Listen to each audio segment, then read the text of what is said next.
नमो सिद्धाणं नमो आयर्याणं नमो वज्रायाणं नमो लोये सवसाहूणम्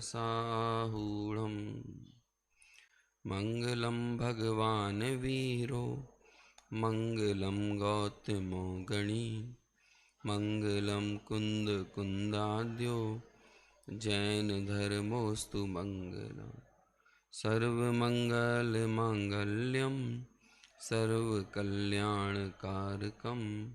प्रधानां सर्वधर्माणां जैनम जयतु शासनम् जैनम जयतु शासनम् जैनम जयतु शासनम्। आपने आप में आपको वर लिया, चेतना को स्वयं प्रकट कर लिया। हे विरागी प्रभु, हे जिन के दर आपके दर चरण में शतत नमन। मंगलमय मंगल करन वीतराग विज्ञान, नमो ताहि जाते भय अरहंतादि महान। करि मंगल करि हो महा ग्रंथ करन के कार, जाते मिले समाज सब पावे निज पद राज।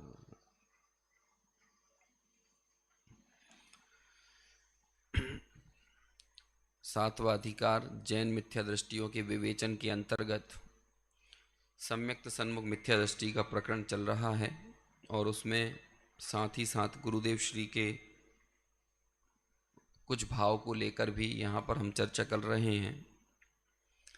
अभी तक जो अपनी बात हुई है कि जो सम्यक्त के प्रति सम्यक्त का जो जिज्ञासु या मोक्ष मार्ग का जो रुचिवंत, जिससे मोक्ष की चाहना हुई है, ऐसा जो जीव है जिसे यहाँ सम्यक्त सन्मुख की संज्ञा दी गई है,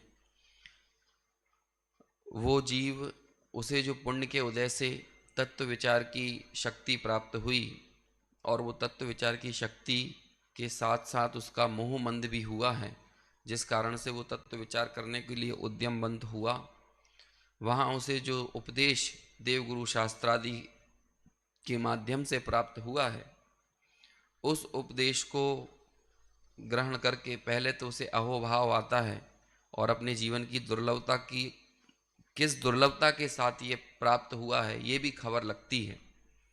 हम लोग भी जब ये पंच परावर्तन की कथा सुनते हैं तो ऐसी कोई दुर्लभता हमें नहीं मिल लगती है कि आप विचार तो करोगी, जब ये एक इंद्रिय वो क्या कहते हैं, अभी बता रहे थे ना, ढाई पुद्गल परावर्तन जो काल है, वो तो जो इतर निगोद में ही बीत जाए इसका, अभी उस इतर निगोद से भी यदि ढाई पुद्गल परावर्तन अपन ने जितने आसानी से इसको बोल दिया, ऐसा तो नहीं होता होगा ये ढाई पुद्गल परावर्तन है?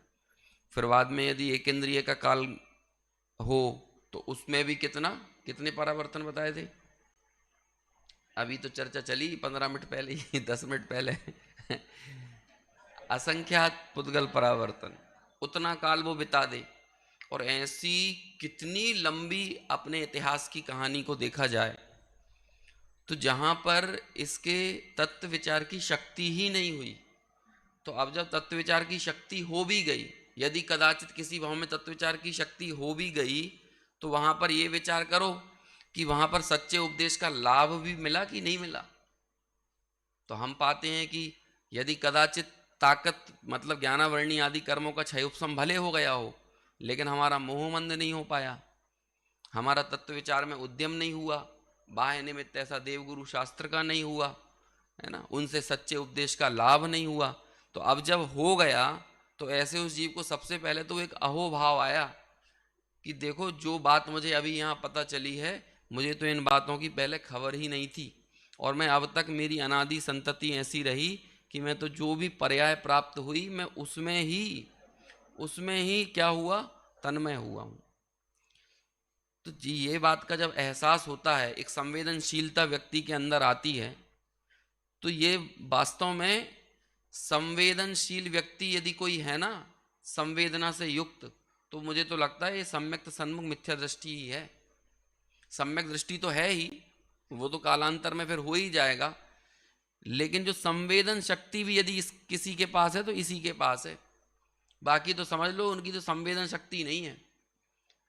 प्रवचन सार ग्रंथ की 86वीं गाथा की टीका है, वहां पर क्या लिखा, जिस गाथा की मैंने आज सुबह भी चर्चा की थी, है ना, पच्चक्कादि ही बुज्जदोणियमा वाली जड़ सत्थादो अट्ठे, है ना, पच्चक्खादि ही बुज्जदोणियमा, कि जिनेन्द्र भगवान के कहे हुए अर्थ को या तो कोई प्रत्यक्ष जाने या आगम से जाने, दोनों ही स्थिति में क्या होगा, मोहो वचयो, मोह का उपचय, मोह का क्षय होगा। या तो आप प्रत्यक्ष जान लो या फिर आगम से जान लो। तो यही जो गाथा है ना, इस गाथा की टीका में अमृत चंद्राचार्य लिखते हैं कि सर्वज्ञ कथित अबाधित शाब्द प्रमाण में क्रीड़ा करने से पैदा हुई संवेदन शक्ति के बल पर जन्मे संस्कार से क्या होगा, संवेदन शक्ति को वहां संपदा कहा है, संवेदन शक्ति। और ये संवेदन शक्ति किनके हृदय में होगी, उसे कहा सारे हृदय जनों के, जो सारे हृदय होंगे। सारे हृदय शब्द कितना पवित्र शब्द है, हम लोग बोलते हैं बड़ी सार हृदयता है इनके अंदर। वो सार हृदयता भी यदि किसी के पास है तो किसके पास है, वही संवेदनशील है। क्योंकि जैसे के अंदर संवेदना नहीं होगी तो वो सुन भी लेगा, लेकिन उसे बात की महिमा ही नहीं आएगी, मूल्य ही नहीं आएगा। और थोड़ा बताता हूं इसको और आगे बढ़ के। परमार्थ वचनिका में पंडित बनारसी दास जी ने लिखा है, आप लोगों ने पढ़ा होगा या सुना होगा, कि कहीं ना कहीं नहीं सुना हो तो पहली बार अभी सुन लो, कि पहले तो उन्होंने आगम ज्ञानी कौन है और अध्यात्मी कौन है ये चर्चा की पूरी, है ना। अध्यात्मी कौन और आगम वाला कौन, है ना। तो अध्यात्म किसे कहते हैं, फिर आगम किसे कहते हैं, फिर अध्यात्म का पाठी कौन, आगम का पाठी कौन, ये चर्चा की। और फिर वो चर्चा का जब उपसंहार करते हैं ना, तो आगे क्या लिखते हैं, मिथ्या दृष्टि ना आगमी ना अध्यात्मी। क्या लिखते हैं, मिथ्या दृष्टि 11 अंग 9 पूर्व का पाठी हो गया, तो आप उसे क्या कहोगे, कि आगमी हुआ कि अध्यात्मी हुआ, क्या कहोगे, ना आगमी, ना आगम को जानता है ना अध्यात्म को जानता है। और मालूम आगे क्या युक्ति दी, निर्वेदकत्वात्। कौन सा शब्द आया है, ये क्या होता है निर्वेदकत्वात्, कोई वेदन नहीं है, कोई फील नहीं है, भले वो कुछ भी आगम को जान ले कि अध्यात्म को जान ले, लेकिन जब वेदन ही नहीं है तो हम उसे कैसे कहेंगे कि वो आगमी है कि अध्यात्मी है। जैसे कि यहां बैठे हुए प्रवचन को सबसे अच्छे से कौन सुन रहा है, एकदम वर्ड टू वर्ड, है ना। प्रवचन हो जाने के बाद बिल्कुल कॉमा फुल स्टॉप के साथ शब्दशः बिल्कुल उसी टेम्पो में कौन बता सकता है, बता सकता है ना। ये जो रिकॉर्डिंग चल रही है यूट्यूब पे, ये बता सकता है। अब मेरा प्रश्न ये है, ये जो यूट्यूब है, ये जो कैमरा है, ये मोबाइल फोन है, ये आगमी है कि अध्यात्मी है, क्या है ये है? ये जो कंप्यूटर है ना, इसमें इसके अंदर गोमट सार आदि ग्रंथ भी हैं, षटखंडागम भी है, समय सार आदि भी है। अब ये बताओ, ये आगमी है कि अध्यात्मी है। मुझे तो 1 सेकंड भी नहीं लगता है, जो भी गाथा मुझे निकालना हो वो गाथा मैं तुरंत निकाल सकता हूं। अब ये बताओ, ये आगमी है कि अध्यात्मी है, क्यों नहीं है, निर्वेदकत्वात्। ऐसे वेदन नहीं है, संवेदन शक्ति नहीं है। तो 11 अंग 9 पूर्व का पाठी भी हो गया, तो भले उसका बटन दबाओ तो तुरंत वो गाथाएं बोल दे, श्लोक बोल दे, पूरे 11 अंग में कहां कहां कैसी कैसी बातें आई हैं सब बता दे, लेकिन क्या कहते हैं, कोई फील नहीं है, भाव भाषित नहीं हुआ है, जिसकी अपन यहां लगातार चर्चा कर रहे हैं। और भाव भाषण के बिना, वो शब्द आया था ना, भाव भाषित होने पर ही सच्ची प्रतीति होती है, बिना भाव भाषण के कोई प्रतीति नहीं होती। तो इसलिए वो ना आगमी है ना अध्यात्मी है। इसलिए वो बड़ी बड़ी छोटी छोटी अध्यात्म की आगम की कैसी भी बातें सुने, लेकिन कोई फील ही नहीं होता है, उसके अंदर संवेदना नाम की शक्ति नहीं है। अपनी शक्ति और दूसरी तरह से मत देखो। मोक्ष मार्गी व्यक्ति की सबसे बड़ी शक्ति उसकी संवेदनशीलता होती है। बिना संवेदनशीलता के करणानुयोग तो समझ में आएगा ही नहीं, द्रव्यानुयोग भी समझ में नहीं आएगा और चरणानुयोग पलेगा नहीं। बोलो ये संवेदनशीलता ना हो। जब गुरुदेव श्री कहते थे भाई कोई पत्तों को तोड़ता हुआ बच्चा दिखे तो इन पत्तों में, इस पेड़ में तेरे अनंत भाव के माता पिता हैं, ये संवेदनशीलता कहां से आती है? ये जो आहा हा का सुर आता था ये कहां से आता है? ये संवेदनशीलता मोक्ष मार्गी का सबसे बड़ा गुण है। और ये संवेदनशीलता सम्यक दर्शन होने के बाद तो आती ही है, लेकिन सम्यक के सन्मुख होने पर भी ये संवेदनशीलता क्रमशः उत्तरोत्तर बढ़ती जाती है। और जब वो संवेदनशीलता बढ़ती है तो उसे ये जो देव गुरु शास्त्र मिले ना, जब वो देव के सामने खड़ा होता है तब उसे लगता है कि हे प्रभु अति पुण्य उदय मम आया, प्रभु तुमरा दर्शन पाया, अब तक तुमको बिन जाने दुख पाए निज गुणाने। उसे तब भगवान दिखते हैं तो उसे याद आती है, क्योंकि उसे मालूम है ना, पंच परावर्तन आदि की खबर उसे पड़ी हुई है कि भगवान नहीं मिले। लोग जैन हो गए हैं तो अभी उनके लिए संभव नहीं है कि उन्हें ऐसे भगवान मिल जाए, जिनवाणी मिल जाए, जिनवाणी कानों में पड़ जाए। ये संवेदनशीलता नहीं आएगी तो आप चरणानुयोग पाल के दिखाओ, जीवों की रक्षा करने का भाव आ जाएगा आपको? कहां से आएगा? ये संवेदना में सर्वगुण समाहित हैं। ये संवेदना में प्रशम है, संवेग है, आस्तिक्य है, अनुकंपा है। एक संवेदना गुण में, संवेदना में निशंकित है, निकांक्षित है, क्योंकि इन सब गुणों के लिए एक बड़ी कोमल भूमि होना चाहिए, और वो कोमल भूमि संवेदना में है। तो उसे अमृत चंद्राचार्य लिखते हैं संवेदन शक्ति। वो संवेदन शक्ति होगी तो आपका संस्कार ऐसा पड़ेगा। और फिर आगे जाकर लिखते हैं ऐसे उस संवेदनशील सार हृदय व्यक्ति के हृदय में द्रव्य श्रुत के अवलंबन से भाव श्रुत ज्ञान तक वह पहुंचता है, और उस भाव श्रुत ज्ञान से बाद में क्या करता है? मोह का उपचय करता है, मोह का क्षय होता है। पहले द्रव्य श्रुत ज्ञान साधन बना, द्रव्य श्रुत से चीजों को भाव श्रुत तक ले गया, और वहां भाव श्रुत से क्या किया उसने? मोह का उपचय किया। तो ऐसा भाव भाषण, ऐसी संवेदना यदि हृदय में है तो वह आगम हमें भली भांति भली प्रकार समझ में आता है। देखो आज सुबह अपन ने जिस प्रश्न पर चर्चा छोड़ी थी, परीक्षा करने का महत्व प्रतिपादित किया कि परीक्षा, उद्देश्य, लक्षण, निर्देश और परीक्षा। उसमें परीक्षा की चर्चा चल रही है, उद्देश्य और लक्षण निर्देश तो समझ में आ गया। अभी परीक्षा में उसने कई प्रश्न किए कि जब जिंदेव अन्यथावादी नहीं होते तो परीक्षा करने की क्या जरूरत है? हम आप्त के वचनों से ही हे उपादेय को समझ लेते हैं, परीक्षा करने की क्या जरूरत है? ऐसे बहुत बहुत प्रश्न किए। अब फिर एक प्रश्न करता है, 259 पेज नंबर निकालिए आप आगे, 259। उसने लिखा था ना कि जिन वचन से ही हम उपादेय को उपादेय और हे को हे मान लेते हैं, तो उसमें क्या समस्या है? तो कहते हैं कि ये जो हे उपादेय मानना भी है, ये भी बिना परीक्षा के हो पाना संभव नहीं है। हाँ, थोड़ा सा नीचे, मतलब नीचे इन द सेंस बैक जाओ, बैक बैक बैक, हाँ बस, और बैक। ये तो आप परीक्षा रहे तो आज्ञानुसारी वो निकाले, सम्यक सन्मुख मिथ्या दृष्टि निकालिए, है ना। जब तक मैं पढ़ता हूँ सम्यक सन्मुख मिथ्या, अब वो पेज नंबर थोड़ा ऊपर नीचे होगा, देखना उसमें सम्यक सन्मुख मिथ्या दृष्टि का प्रकरण निकालिए। मैं पढ़ता हूं, आप सुनिए। यदि परीक्षा अन्यथा हो जाए तो क्या करें? यदि हमसे कहीं परीक्षा गलत हो गई तो, आप बड़े परीक्षा करने की बात कर रहे हो, यदि कहीं गलत हो गई तो क्या करेंगे? तो उसका उत्तर देते हैं, जिन वचन और अपनी परीक्षा, बहुत महत्वपूर्ण पंक्तियां हैं। जैसे जिनेंद्र भगवान के वचन पढ़े, जो मैंने कल पुस्तक पुस्तिका वाली बात कही थी ना, वो भी यहां पर आएगी।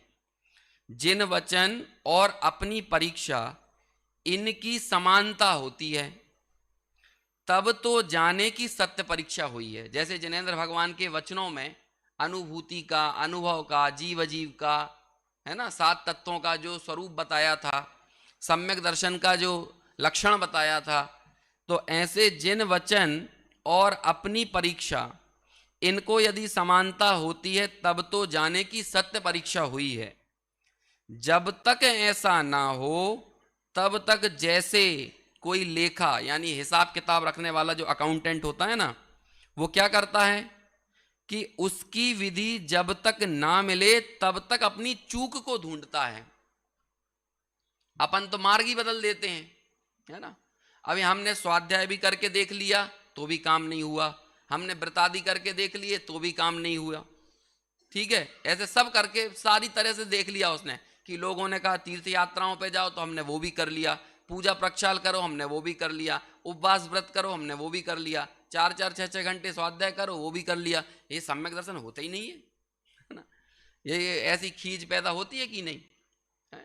तो उसे बोलते हैं कि भाई ये सब करते हुए तू अपनी चूक ढूंढ रहा है कि नहीं, तू अपनी पर्याय बुद्धि को ढूंढ पा रहा है या नहीं, कि तेरी जो पर्याय मूर्ता पड़ी हुई है, पर द्रव्य का जो एकत्व पड़ा हुआ है, शरीर में जो अहम बुद्धि पड़ी है, वो क्या 4 प्रकार की जो कुबुद्धियों की चर्चा समय सार में आती है, एकत्व, ममत्व, कर्तृत्व और भोक्तृत्व, ऐसी 4 तरह की कुबुद्धियां ये जो देह में और संयोगों में पड़ी हुई है, ये चूक को ढूंढना कि ये कहां कहां कैसी कितनी गहरी पड़ी हुई है,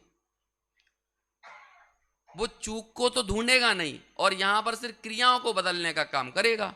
तो क्रियाओं को बदल देने से यदि श्रद्धान बदल जाए तो ऐसा होने वाला नहीं है, क्योंकि दोनों का लक्षण ही अलग अलग है।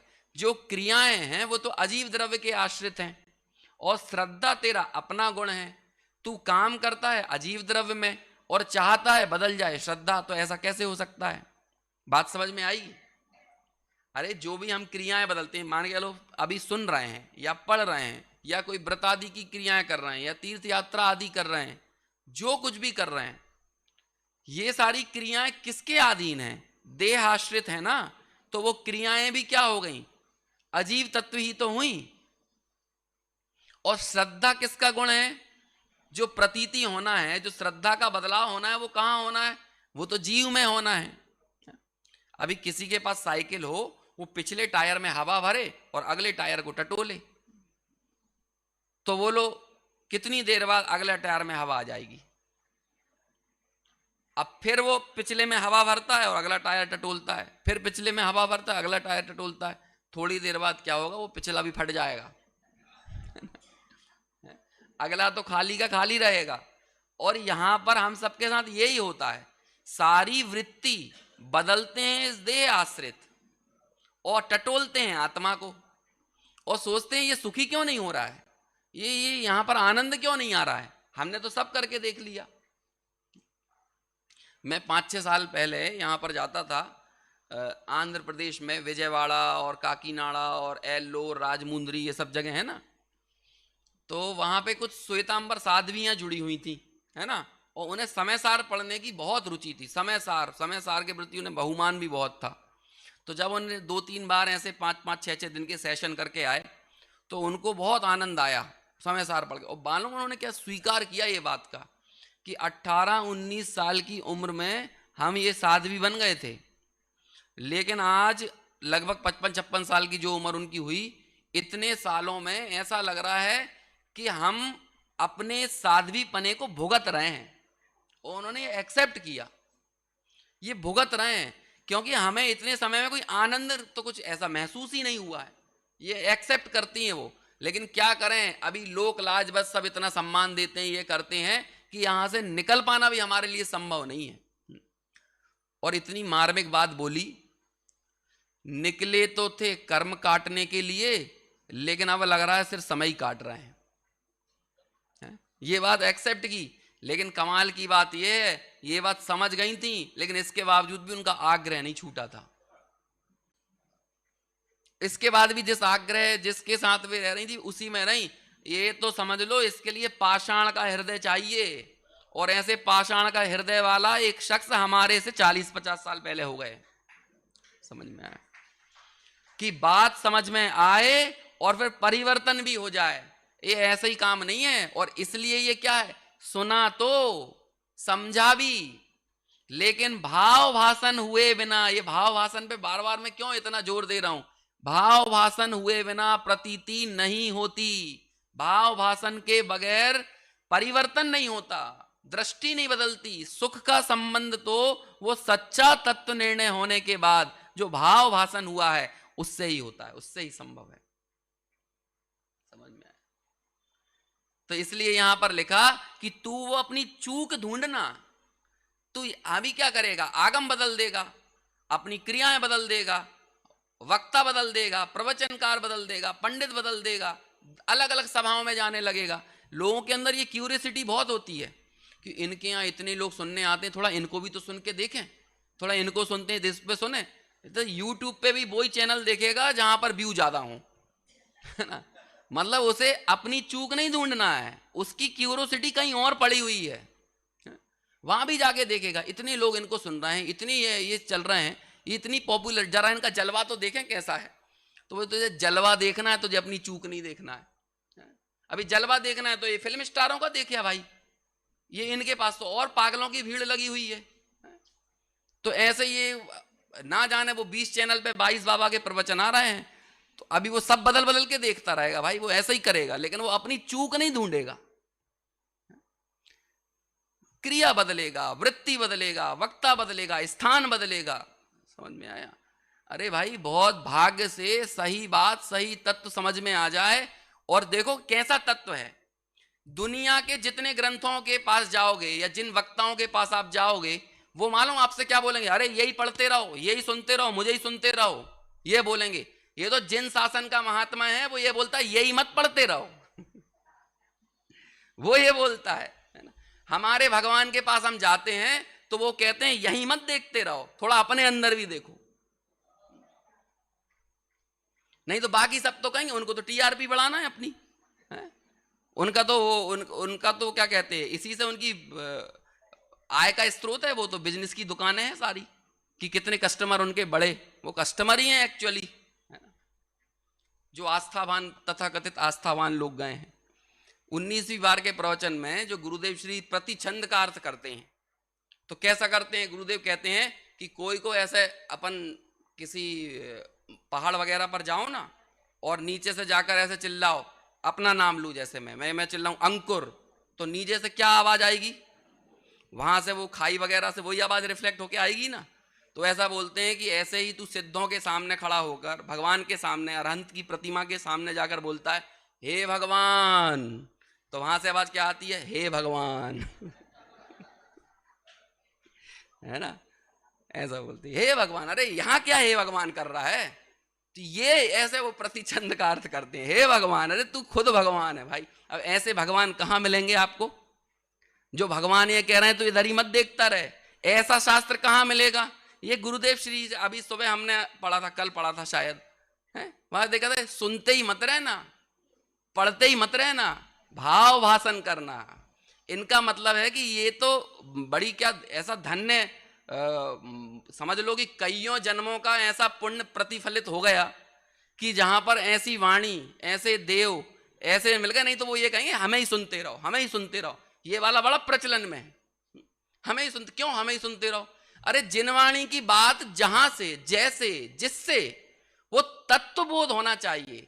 तत्वबोध किसी पंडित का गुलाम बनाने के लिए नहीं है, किसी उसका अनुयायी बनाने के लिए नहीं है। ये तो हमारी अनुयायी बनते आने की क्या कहें, हमारे अंदर एक बीमारी पड़ी हुई है।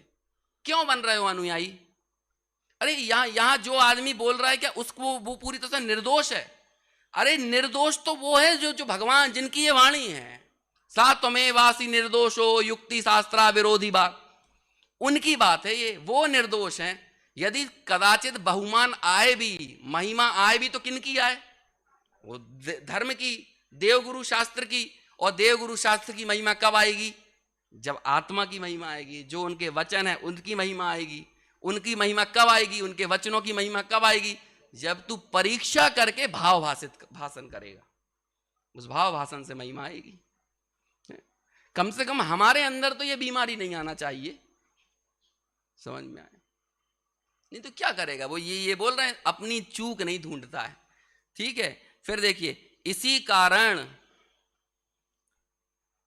हाँ, वहां जो ज्ञेय तत्व हैं हाँ, तब तक अपनी चूक को ढूंढता है, उसी प्रकार यह भी अपनी परीक्षा में विचार किया करता रहता है। वहां जो ज्ञेय तत्व है उनकी परीक्षा हो सके तो परीक्षा करे, कई ज्ञेय तत्व हैं, यदि परीक्षा कर सको तो करो, यदि नहीं हो तो यह अनुमान करे कि जिन्होंने, जो मैंने सुबह लाइन बोली थी, जिन्होंने हे उपादेय तत्व ही अन्यथा नहीं कहे, वे ज्ञेय तत्वों को अन्यथा किस लिए कहेंगे।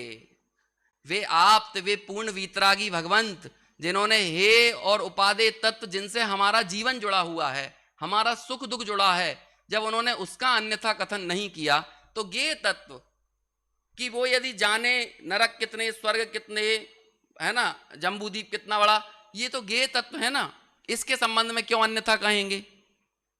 जैसे कोई प्रयोजन रूप कार्यों में ही झूठ बोलता है तो वह अप्रयोजन यानी बिना प्रयोजन, नहीं क्या गलत पड़े, जैसे कोई प्रयोजन रूप कार्यों ही में झूठ नहीं बोलता है तो वह अप्रयोजन यानी बिना प्रयोजन के झूठ क्यों बोलेगा।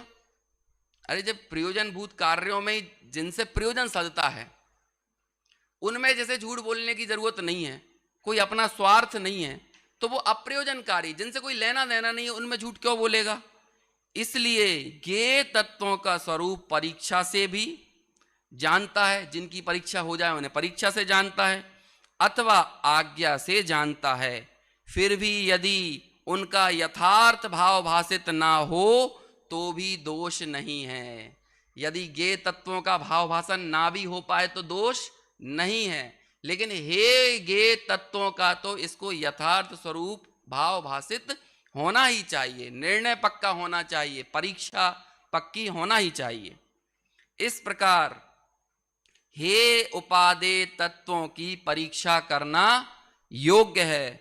वहां जीवादि द्रव्यों व तत्वों को पहचानना, स्वापर को पहचानना तथा त्यागने योग्य मिथ्यात्व रागादि और ग्रहण करने योग्य सम्यक दर्शनादि का स्वरूप पहचानना, ये तो जरूरी है ना। इसके लिए अपने हितकारी अहितकारी भाव कि राग देश आदि अहितकारी भाव हैं, सम्यक दर्शन आदि हितकारी भाव हैं, तो इसमें जो हितकारी है वो जीवन में प्रगटे, जो अहितकारी हैं वो घटे और घटकर खत्म हो, तो इसलिए इनका स्वरूप पहचानना।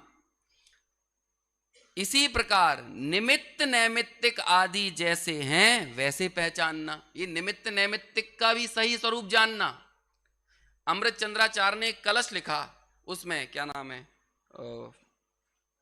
सबसे आखिरी सर्व विशुद्ध ज्ञान अधिकार में 311 या 312 गाथा के बाद एक कलश आता है। मालूम वो क्या कहते हैं कि जगत में सर्वत्र, ये जो हमें एक द्रव्य दो द्रव्यों के बीच में दिख रहा है ना, जगत में सर्वत्र निमित्त नैमित्तिक संबंध भरा पड़ा है, लेकिन ये निमित्त नैमित्तिक संबंध में कर्ता कर्म संबंध मानता है।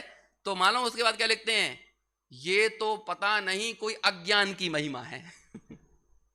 क्या लिखते हैं कलश में, तो कोई अज्ञान की महिमा है, कोई अज्ञान। अब इस अज्ञान को कैसे परिभाषित करें, कोई अज्ञान है, ये तो पता नहीं कैसा अज्ञान है कि साफ निमित्त नैमित्तिक संबंध है भाई, कि हमने अपने पुत्र को पाल पोस कर बड़ा कर दिया, हमने मकान बना लिया, दुकान चला ली, जितनी चीजें दिख रही हैं, समझ में आया, मैंने आपको समझा दिया, बता दिया, ये सब क्या है, निमित्त नैमित्तिक संबंध। सर्वत्र निमित्त नैमित्तिक संबंध भरे पड़े हैं। तो वो आचार्य कहते हैं कि जहां निमित्त नैमित्तिक संबंध ही है वहां ये कर्ता कर्म बनता है, कर्ता कर्म संबंध जोड़ता है, तो उसे कहते हैं ये तो कोई अज्ञान का महात्मा है।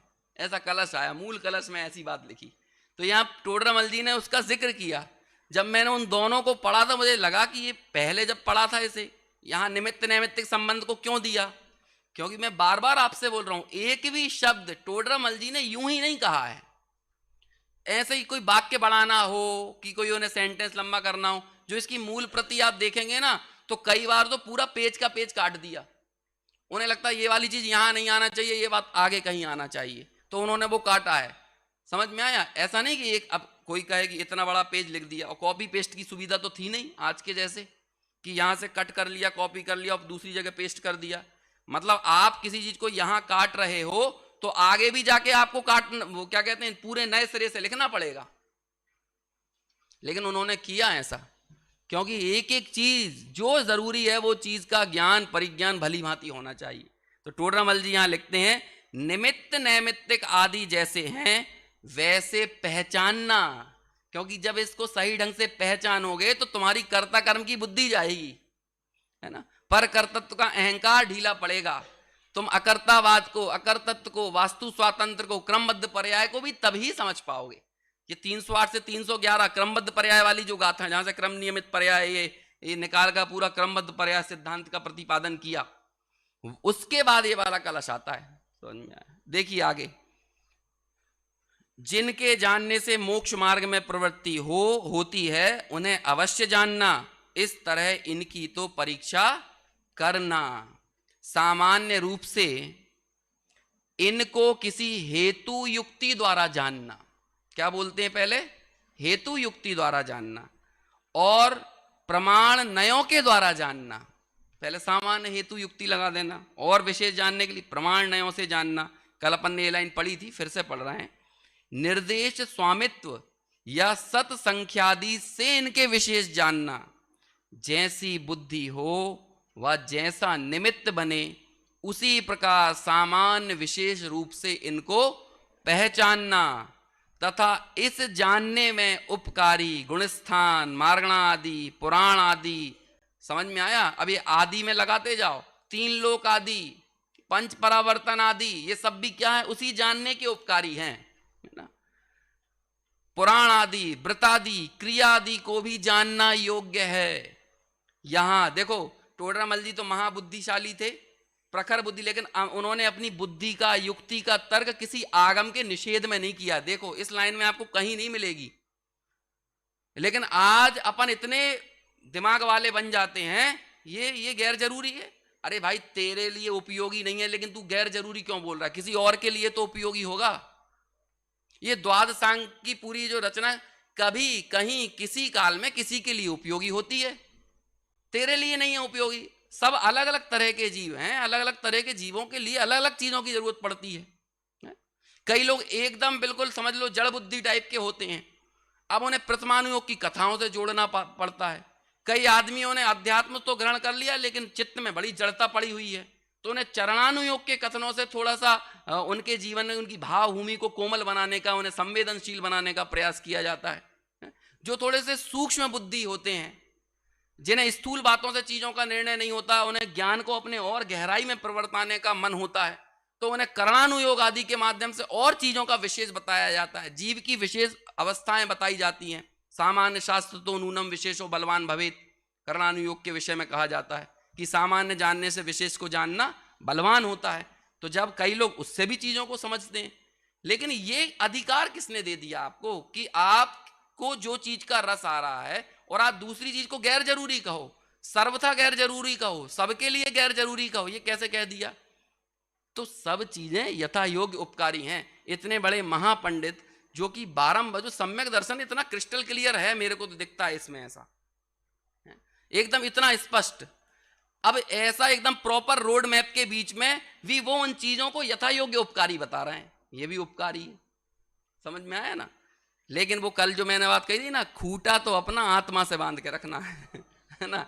वो तो यदि आत्मा दिखना चाहिए सब जगह, यदि आपको 5 परावर्तन में मैं नहीं दिख रहा हूं ना, तो फिर 5 परावर्तन वो फिर सूचना मात्र है, वो फिर स्वाध्याय नहीं है। मैं नहीं दिख रहा हूं, और मैं जब दिखूंगा तो मुझे ये भी दिखेगा कि सोचो एक त्रिकाली ध्रुव को भूलने के कारण इतने बड़े 5 परावर्तन खड़े हो गए। फिर ये भी दिखेगा, अपनी भूल दिखेगी, अपनी चूक दिखेगी। जब हमें चूक दिखेगी, क्या होता है, सम्यक ज्ञान क्या होता है, अपने मिथ्यात्व का ज्ञान ही सम्यक ज्ञान है। और सम्यक ज्ञान क्या है, हमें हमारी भूल का पता लग गया, यही तो यहां ये सम्यक ज्ञान हो गया। और क्या है, हवा है मिथ्या दर्शन। मोह क्या है, हाउ, हाउ बोलते हैं आपके यहां शायद।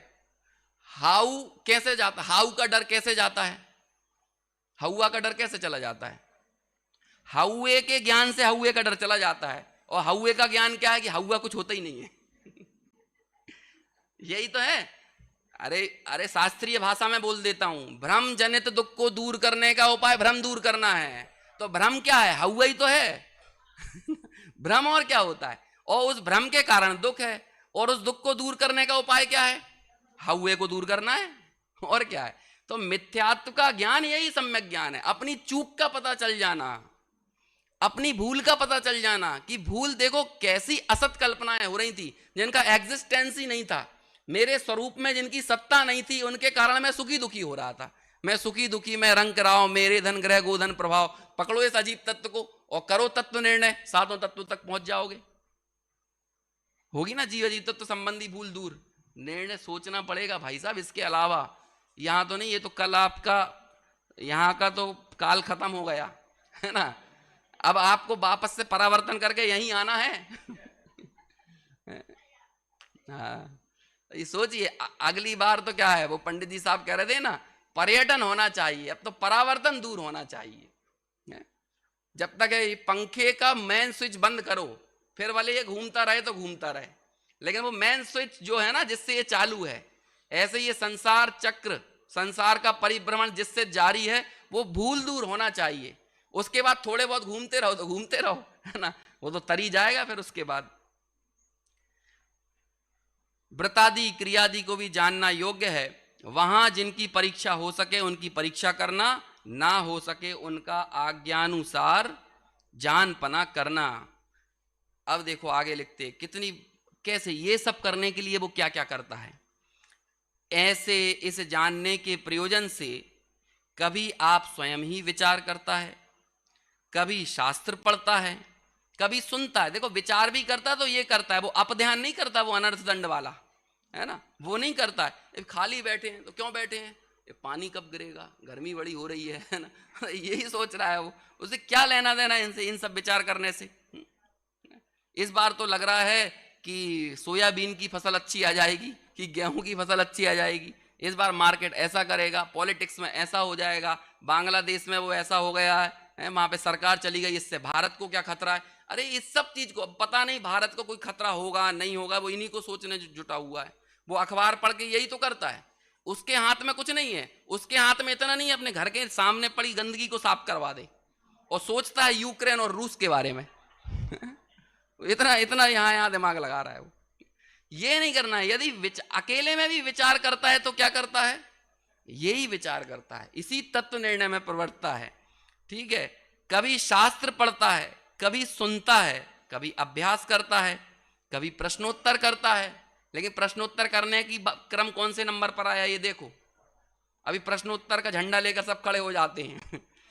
पढ़ता है, सुनता है, अभ्यास करता है, अभ्यास करता है, उसके बाद प्रश्नोत्तर करता है। समझ में आया? इसलिए मैंने कहा प्रच्छना का अधिकारी वही है जो वाचना करके आता हो, नहीं तो कोई प्रच्छना के अधिकारी नहीं है। कभी प्रश्नोत्तर करता है, इत्यादि रूप प्रवर्तता है। अब कितनी सुंदर लाइन है ये वाली लाइन, जिसे मैं बार बार कई बार याद करता हूं, कई जगह याद करता हूं। अपना कार्य करने का इसको हर्ष बहुत है। ये अपना कार्य कौन सा है, अपना कार्य क्या है? अब ये समझो अपना कार्य क्या है। अरे बहिरात्मपना चला जाए, पर्याय मूर्ता चली जाए, संसार मार्गी जो मैं अनादि काल से था, ये पंच परावर्तन के चक्कर कट जाएं। और इसके लिए अपना कार्य क्या है कि आत्मानुभवी हो जाए, इसे तत्वों का भाव भाषण हो जाए, अपने स्वरूप की खबर लग जाए, ये अपना काम है। तो जो अपना काम इसे लगता है उसे करने के लिए हर्ष भी बहुत होता है। इसे अपना कार्य करने का हर्ष बहुत है, और वो अपना कार्य ये है, इस विधि से होता है।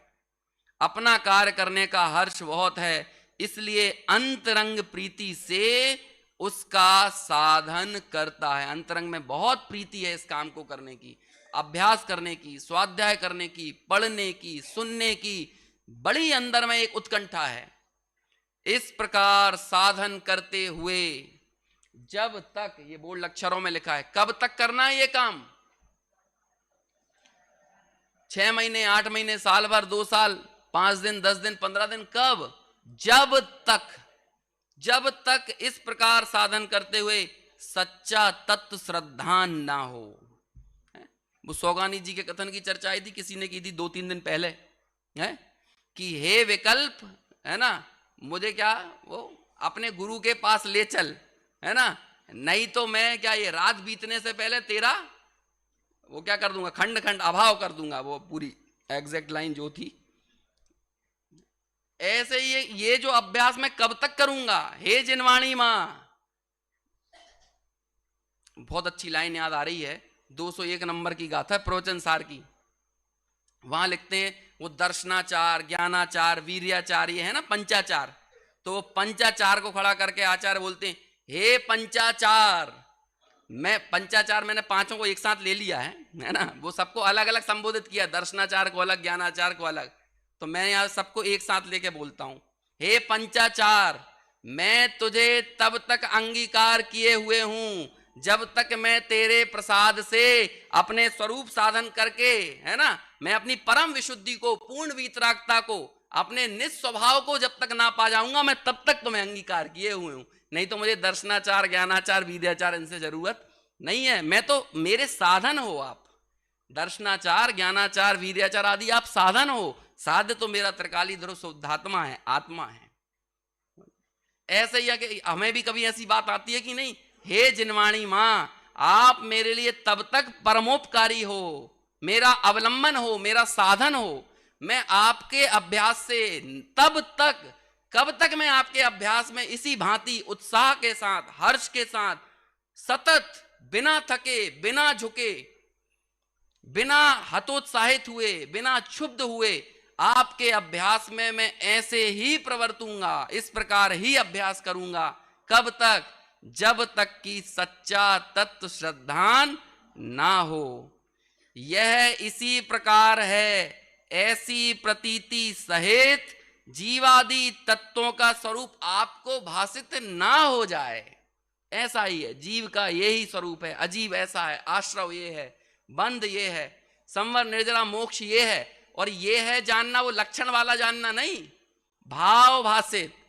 समझ में आया? अरे जब आश्रव बंध दुखकारी हैं तो ऐसे दुखकारी भावों का संरक्षण मैं क्यों दे रहा हूं? क्यों मैं अपने क्रोध को, मान को, माया को, लोभ को, मिथ्यात्व को, इनको मैं संरक्षण क्यों दे रहा हूं? जब मुझे आश्रव बंध का स्वरूप ख्याल में आया है तो मुझे भाव भाषित हुआ तो तत्काल छोड़ेगा कि नहीं? जितना डर हमको सांप से लगता है ना, उतना हमको मिथ्यात्व से नहीं लगता। जबकि हमको हमारे इस जीवन काल में किसी को सांप ने नहीं काटा होगा। किसी ने को काटा है सांप ने? जिसने आपको अभी तक एक बार भी नहीं काटा, उससे आपको इतना डर लग रहा है, और जो आपको हर क्षण काट रहा है उससे बिल्कुल डर नहीं लग रहा है। समझ में? लग रहा है उससे डर? बताइए आप। तो जब भाव भाषित होगा, तो जब आश्रव बंध आदि के भाव इसे दुखकारी लगेंगे तो उनको संरक्षण क्यों देगा ये? संवर निर्जरा जब इसके लिए उपादेय लगेंगे तो उनके लिए प्रयास क्यों नहीं करेगा? और उन्हें प्रकट करने का उपाय क्या है? आत्मा को आत्मा जानना, अपना अंश पर में नहीं मिलाना, पर का अंश अपने में नहीं मिलाना, यही तो उपाय है। इस उपाय में क्यों ना प्रवर्तेगा? तो इसलिए लिखा कि यह इसी प्रकार है, ऐसी प्रतीति सहित जीवादि तत्वों का स्वरूप आपको भासित ना हो तब तक अभ्यास करेगा। फिर जैसे पर्याय में अहम बुद्धि है, पर्याय की अहम बुद्धि से हम अपरिचित हैं, इससे हम परिचित हैं, और ऐसी ही केवल आत्मा में अहम बुद्धि ना आ जाए। अब टोडरमल जी और क्या लिखते, कब तक करना है? जैसे मैं पुरुष हूं, स्त्री हूं, है ना, वृद्ध हूं, युवा हूं, बच्चा हूं, जो कुछ भी अपनी अपनी पर्याय बुद्धि, पत्नी हूं, पिता हूं, पुत्र हूं, जैसी पर्याय में अहम बुद्धि है, ऐसी जब तक किसमें अहम बुद्धि ना आ जाए, तो कहते हैं आत्मा में अहम बुद्धि ना आ जाए। ये परिचय से, अहम बुद्धि से तो हम परिचित हैं। ये पर्याय की अहम बुद्धि से परिचय है कि नहीं? कि आपको रोज सामायिक करना पड़ता है, मैं पुरुष हूं, मैं पुरुष हूं, ऐसा सामायिक करते हो? ये तो अहम बुद्धि पड़ी हुई है ना, बिना सोचे, बिना विचारे। ऐसी अहम बुद्धि जब तक आत्मा में ना आ जाए तब तक ऐसे ही अभ्यास करना। हित अहित रूप अपने भावों को ना पहचाने तब तक, जब तक क्या ना कर ले, हित अहित रूप अपने भावों को ना पहचान ले, तब तक यह सम्यक्त के सन्मुख मिथ्या दृष्टि है। यही जीव थोड़े ही काल में सम्यक्त को प्राप्त होगा, इसी भाव में या अन्य पर्याय में सम्यक्त को पाएगा। लो टोडरमल जी साहब की गारंटी है, इसी भाव में या अन्य भाव में सम्यक्त को पाएगा। और आगे की लाइन तो सुनो आप, कितनी जबरदस्त। इस भाव में अभ्यास करके परलोक में त्रियंच आदि गति में भी चला जाए। अरे तो चले जाए तो चले जाए, यहां तो अभ्यास की ईमानदारी थी ना। अभी हमें ये लगता है, देखो तत्व निर्णय पर जोर नहीं है, तत्व निर्णय कर्तव्य नहीं लगता है, और सबको ये पूछते रहना है, तुम्हें सम्यक्त हो गया, तुम्हें सम्यक्त हो गया, तुम्हें सम्यक्त हो गया। जब जब आप तत्व निर्णय करते हो तब तब आप हर बार सम्यक दर्शन के की चौखट पर क्या कहते हैं, दस्तक देते हो, खटखटाते हो। हर बार किया हुआ आपका तत्व निर्णय सम्यक दर्शन की दहलीज पर आपकी दस्तक है। वो तो करो, वो काम तो करो। और यदि ऐसा करोगे तो कहते हैं इस भाव में अभ्यास करके परलोक में त्रियंच आदि गति में भी जाए तो वहां संस्कार के बल से देव गुरु शास्त्र के निमित्त के बिना भी सम्यक्त हो जाता है। कितनी कितनी कितनी स्पष्टता है। ये रोड मैप नहीं लग रहा है आपको पूरा सम्यक दर्शन का? बिना देव गुरु शास्त्र का निमित्त वहां पर नहीं है, अभी सम्यक्त हो जाता है। क्योंकि ऐसे अभ्यास के बल से जब आप ऐसा अभ्यास करते हो, ऐसी ईमानदारी दिखाते हो तत्व निर्णय के प्रति, तो मिथ्यात्व कर्म का अनुभाग हीन होता है। जहां उसका उदय ना हो, अरे जो चीज पतली हो रही है, हीन हो रहा है, तो हीन होते होते जहां उसका उदय आना बंद हो गया तो क्या हुआ, जहां उदय नहीं आया वहीं सम्यक्त हो जाता है। मूल कारण तो यही है, देवादि का तो बाह्य निमित्त है। थोड़ा सा जल्दी जल्दी पड़ गया क्योंकि मुझे गंतव्य तक लेकर तो आना था ना आपको। ये मेरी आखिरी चर्चा है अपनी इस विषय की, है ना। अभी चर्चा तो और चलेगी लेकिन इस डेस्टिनेशन पर तो आए। और अब टोडरमल जी का फाइनल स्टेटमेंट। कभी भी जो वकील वगैरह होते हैं ना, तो वो बहुत समय तक पैरवी करते हैं किसी चीज़ की, और पैरवी करने के बाद वो एक फाइनल स्टेटमेंट देते हैं। और वो फाइनल स्टेटमेंट ऐसा होता है कि भले पूरी जिरह में कोई व्यक्ति कमजोर पड़ रहा हो वकील, और वो फाइनल स्टेटमेंट वाले दिन उसे जज मौका देता है, फाइनल स्टेटमेंट आप जो दोगे ना उसमें वो पूरे केस की दिशा बदल देता है। तो अभी तक हो सकता है किसी को अभी भी बात समझ में नहीं आ रही हो, है ना, उसे तत्व विचार तत्व निर्णय की कद्र अभी भी नहीं लग रही हो, अभी भी उसे दूसरी चीजें अच्छी लगती हो। अब इतना तो करना ही पड़ेगा ना, ये तो छोड़ना ही पड़ेगा ना, ऐसा तो जाना ही पड़ेगा ना। अब इस पूरी प्रक्रिया में आप सोचो, सम्यक सन्मुख, जो कि सम्यक दृष्टि होगा ही होगा, इस भाव में या अगले भाव में या एक दो भाव बाद, उसके लिए करने योग्य क्या काम बताए। और हमें यही काम तो नहीं लगता है करने योग्य, बाकी सब काम करने योग्य लगते हैं। ऐसे उस व्यक्ति को यदि अभी भी बात समझ में नहीं आई हो तो अब टोडरमल जी यहाँ फाइनल स्टेटमेंट देते हैं। अब समझना हो तो समझ लेना, नहीं तो होनहार का विचार करके ही संतोष आता है ना। देखो क्या लिखते हैं, बहुत प्रसिद्ध है, टोडरमल जी की ट्रेडमार्क पंक्तियां हैं, है ना। ये टोडरमल जी का परिचय होता है इससे। देखो तत्व विचार की महिमा, तत्व विचार रहित देवादि की प्रतीति करे, बहुत शास्त्रों का अभ्यास करे, व्रतादि पाले, तपश्चरणादि करे, उसको तो सम्यक्त होने का अधिकार नहीं है, और तत्व विचार सहित इनके बिना भी सम्यक्त का अधिकारी होता है। यदि तत्व विचार रहित हो तो ये सब काम करेगा तो भी अधिकारी नहीं है, लेकिन तत्व विचार करे और बाकी ये सारी चीजें ना भी करे, इसके बावजूद भी सम्यक दर्शन का अधिकारी होता ही होता है। ऐसे इस तत्व विचार के लिए बारंबार प्रेरित करते हुए टोडरमल जी हम सबको भी, यदि हमारे इस अनादिकालीन मिथ्यात्व का अभाव करना है तो उसकी यही विधि है। इस प्रकरण को और समझना पढ़ना, बाकी 38-40 पेजों में गुरुदेव श्री के प्रवचन हैं जो कि यहाँ प्रकाशित हुए। मैंने तो कुछ कुछ हिस्सा ही आपको बताया। गुरुदेव स्वयं कितनी संवेदनशीलता के साथ एक एक लाइन को प्रस्तुत करते थे, कितने गहराई में जाकर उसका भाव भाषण करते हुए मान के चलो कि वो बात अपनी कह रहे हों, ये वहाँ दिखता था। वो सब हमारे इस पूरी चर्चा के बीच में पढ़ना तो संभव नहीं है। कुछ एक जगह हमने कुछ बिंदुओं को छूने की कोशिश की, लेकिन आप अलग से उसको पढ़ना, समझना, अपना निर्णय पक्का करना, भाव भाषण करना और शीघ्र अति शीघ्र सम्यक दृष्टि होकर बंध का और आत्मा का द्वैधाकरण करना और पंच परावर्तन का अभाव करना।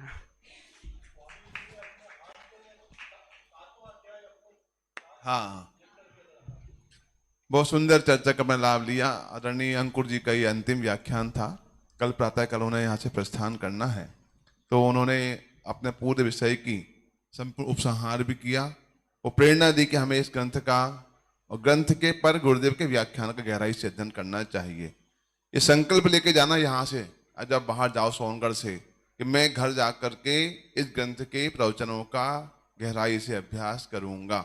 हाँ जी अना जी, आवाज ही नहीं आ रही। अरे हाँ जी अना जी, तो अपने को मर्म ख्याल में आएगा।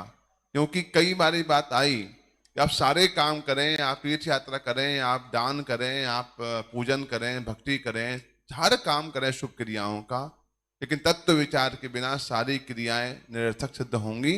तो जीवन में यदि हमारे पास बुद्धि है, क्षम है, उस जाति की शुद्धि भी है, उस जाति की योग्यता हमारे पास है, तो हम तत्व का विचार करना ही चाहिए।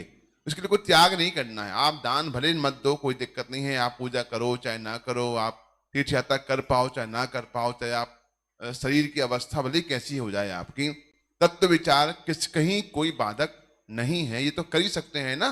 ख्याल में आया? आप नहीं पद्म ब्राह्मण कर पाए भगवान बाहुबली की, ख्याल में आया? 55-60 1-2 करोड़ की नहीं कर सकते, नहीं करें, कोई बात नहीं है।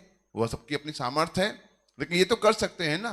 देखो कितनी सुंदर बात जनागम की। जनागम में बाउंडेशन नहीं है जाति की, कि पूजन करने वाले को अधिकारी है, भक्ति करने वाले को अधिकार है, तीर्थ यात्रा करने वाले को अधिकार, ये कोई बाउंडेशन नहीं है। वो नियम बताया जो सबके लिए कॉमन लागू होता है। वो क्या नियम है? तत्व का विचार। इसमें कोई पराधीनता का काम ही नहीं है। कितनी सुंदर स्वाधीनता का शंखनाद जैन शासन में किया है। मैं समझता हूँ हम सबको वो जितना समय बचा है जीवन का, अब सबका समय जितना जितना, कोई 10 है, कोई 20 है, कोई 15 है, कोई 25 है, पता नहीं कितना समय किसका बचा हुआ है। कोई अगले साल भी जा सकता है, ख्याल में आया? कोई कल भी जा सकता है। आप चिंता नहीं करना, कल वाले तो कम ही होंगे। लेकिन जो भी है कोई निश्चित तो नहीं है ना। तो हमें, और एक अंतिम बात जो उन्होंने लाइन कह दी पंडित साहब ने, कि संस्कारों का बल होगा तो आगामी पर्याय में जाकर के बिना देवसात गुरु के भी आपको सम्यक्त्व की प्राप्ति होने, कितना बड़ा आपको एक गारंटी पत्र लिख के दे। ये मोदी की गारंटी नहीं है, ये गारंटी भगवंतों की है। ख्याल में आया? ये गारंटी आचार्य भगवंतों की है। तो मैं समझता हूँ हम सबको इस विषय का बहुत अच्छे से इसका अनुभव हुआ होगा। और हम और सारे व्याख्यान यूट्यूब पे अवेलेबल हैं, ये जितने व्याख्यान चले हैं अभी तो। और आप घर जाकर के भी जिन देशना के यूट्यूब पर आप सुन सकते हैं, सुना सकते हैं अपने परिवार वालों को। वो काम करना चाहिए। सायकालीन सभा में 7-7:15 तक भक्ति होगी। 7:15 से 8 बजे तक भाई सोमिल जी का व्याख्यान होगा। 8:15 से 8 बजे से देवेंद्र साहब का व्याख्यान होगा। उसके पश्चात आदरणीय बसंत भाई दोषी मुंबई, महिपल जी साहब गायक हमारे बांसवाड़ा, उनका उद्बोधन होगा। और एक विशिष्ट गीत आपको दिखाया जाएगा जो इस स्वर्ण जयंती वर्ष पर बनाया हुआ है, वो आपको गीत दिखाया जाएगा। तो आप सबसे निवेदन है, आप शाम को पधार करके भी पूरे कार्यक्रम का लाभ प्राप्त करें। कल प्रातःकाल 2 व्याख्यान होंगे, भाई सोमिल जी का और भाई देवेंद्र जी बिजौलिया साहब का।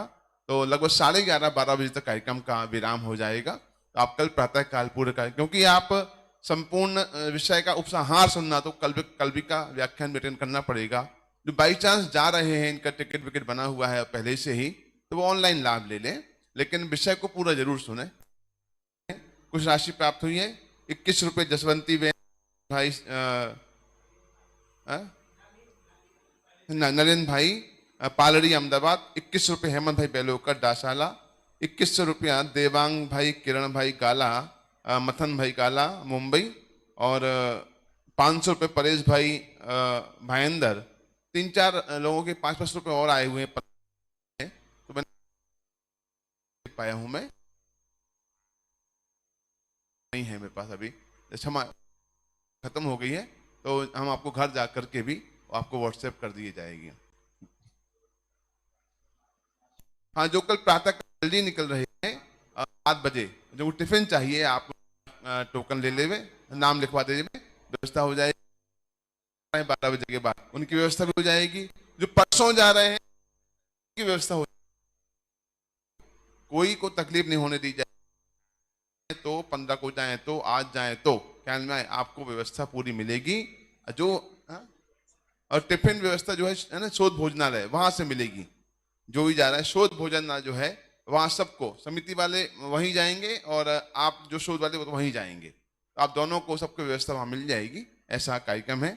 और शाम को आप समय पर पधारे, ऐसा निवेदन है। अभी हम विराम ले रहे हैं। जा वाणी के ज्ञान से सूझे लो कालो, सो वाणी मस्तक नमो सदा देर। हे जिन वाणी भारती तो ही जपो दिन रैन, जो तेरी शरणा गहे सो पावे सुख चैन।